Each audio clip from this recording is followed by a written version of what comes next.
Hey hookers, welcome back. Today we are going to be talking about the 6 steps you should take when you find out that your favorite yarn has been discontinued.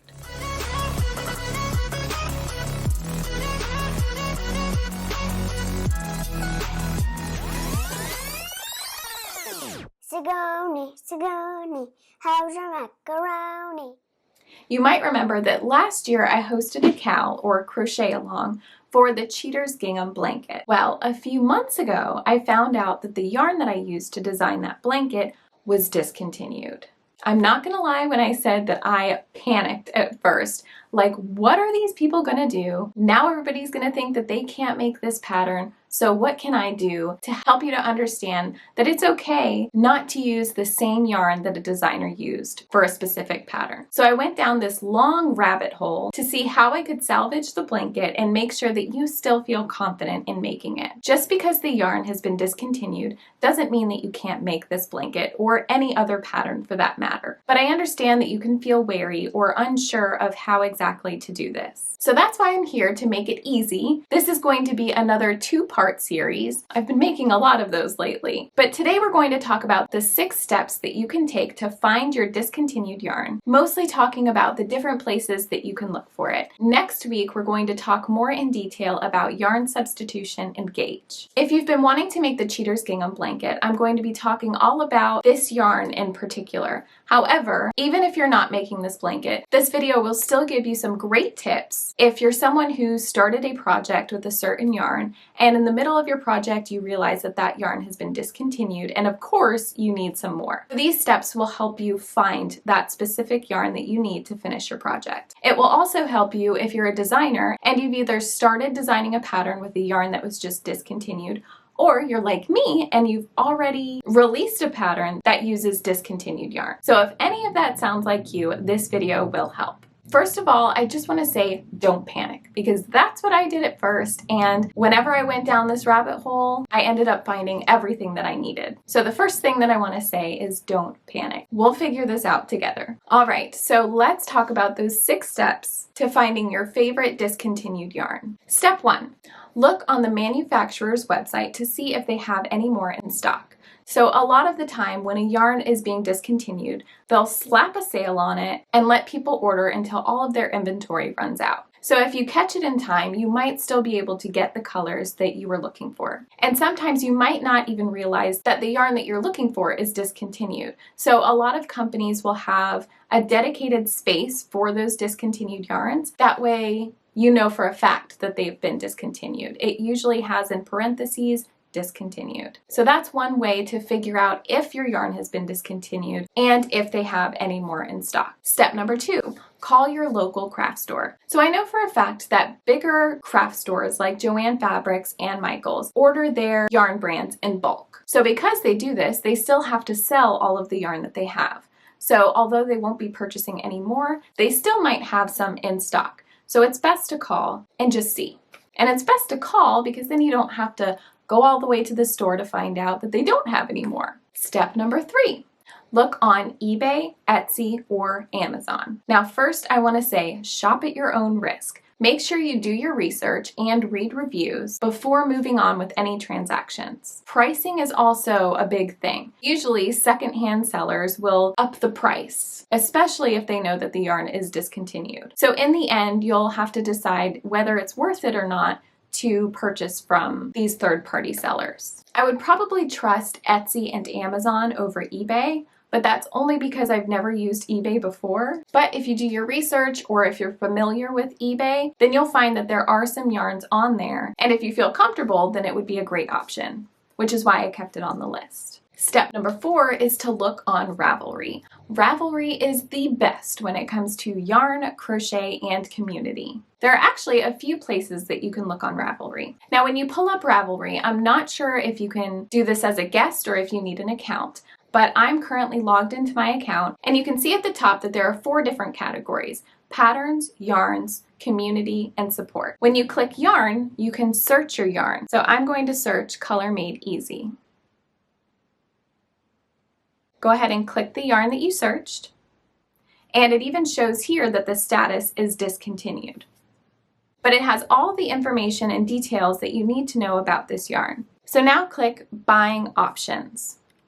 This pulls up any online stores that are currently selling this yarn. So here it says that yarncanada.ca has this yarn in stock. And when you actually click over to that website, they have many different colors of this yarn. This would probably be the best place to order some Color Made Easy. Now, I've never heard of this website before, so I'm not saying to go do it. Make sure that you do your research, and it seems to be a legitimate website, but it's better to be safe than sorry. Now, next to Buying Options says Stashes. When you click that, you'll see a whole bunch of this yarn in particular of different members of Ravelry who are offering to trade or sell their yarn. And I think that this is super cool. So this first photo here says that she has 2 skeins of Color Made Easy in birch. And it says she's willing to trade or sell. She even has the price that she would sell it for and that the buyer would pay for shipping. So all you would have to do is contact her and see if she still has any available. And the other super cool thing, you can also filter by the colors that you're looking for. So I would say that Ravelry is probably your best bet. Now, step number 5 is to head over to my favorite place, yarnsub.com. If you can't find the specific discontinued yarn that you're looking for, the next thing that you can do is find the perfect substitute. Yarnsub.com is seriously the best place that you can do that. All you have to do is search for the yarn that you're looking for, and it will give you a long list of suitable yarn substitutes. Now, what I love about yarnsub.com is they include all the details about the yarn that you're looking for, and they compare it to other yarns that are similar. And they also provide these really great notes so that you know what you're getting into before you start buying. So let's go ahead and take a look at this together. Again, we're going to take Color Made Easy, for example. After searching, you'll see a list of details about the yarn: the weight, texture, fiber, yardage, hook needle recommendations, care, etc. And when you scroll down, you'll see all of the suggested yarn substitutes. The first one it's showing is Chunky Monkey, and I'm not even going to try and pronounce the brand, but it does say that it's an excellent match by 98%. And not only do they tell you that it makes a great substitute, but they also provide the differences and the things that you should consider before buying. So let's read the list of pros. The texture of this yarn is also S on S plied, which means it's spun the same way. The gauge is an exact match, but you should always swatch just in case. The fiber content matches exactly, and the qualities of this yarn are a very close match. Now let's look at the cons.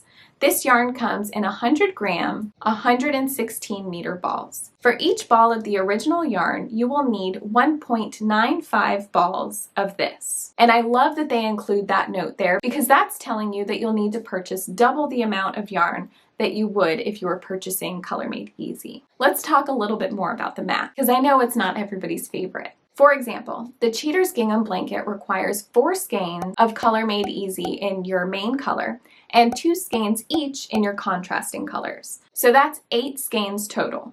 So if you were to use Chunky Monkey, you would need double that. So you would have to purchase 8 skeins of your main color and 4 skeins each of your contrasting colors, which would end up being about 12 skeins total. Now, while that sounds like a lot, this yarn is actually cheaper than Color Made Easy was. So technically, the overall price would equal out. Now, if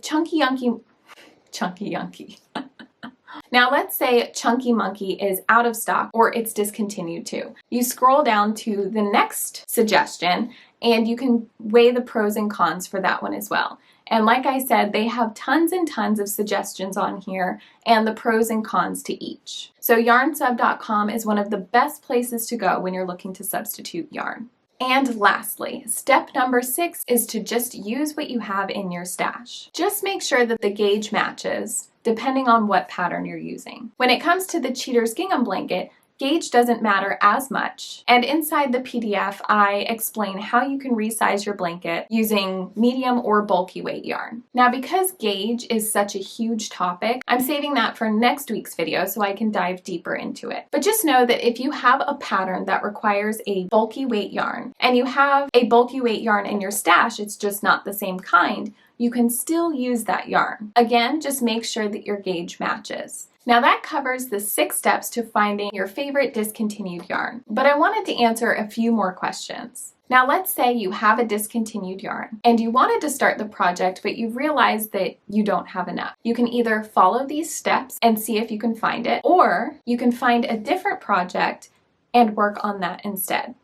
You also have the option to sell or donate your yarn. And I don't know if you've ever donated yarn before, but I have a full post on some of the best places that you can donate your yarn. A lot of people go straight to Goodwill, but there are tons of other places who could really benefit from your unused yarn. So I will link that post in the description. Now let me just talk a little bit more about the Cheaters Gingham blanket. If you're wanting to make this blanket, I have a full written pattern and video tutorial for you to follow. However, because I hosted this as a crochet along last year, they're each in separate posts. And then the same with the video tutorials. Each section of the pattern is a new video, and there are 4 separate videos. So I will leave both links in the description. And because this yarn was discontinued, I decided to drop the price a little bit. So if you're wanting the full PDF that has resizing options, frequently asked questions, the measurements for both medium weight yarn and bulky weight yarn, color alternatives, and a way to create your own color options, I'll leave the link for that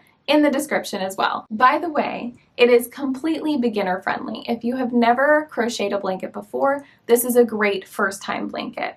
Whenever I was hosting the crochet along, I had several people who made this blanket as their first project, which is so exciting. And we had a lot of really beautiful makes. Now, if you have any questions on discontinued yarn or on the Cheaters Gingham blanket, go ahead and leave them in the comments. All right, hookers, that's about it for today's video. Next week, we'll go more into detail about yarn substitution and gauge. So make sure you subscribe to my channel so you don't miss it. I'll see you next time.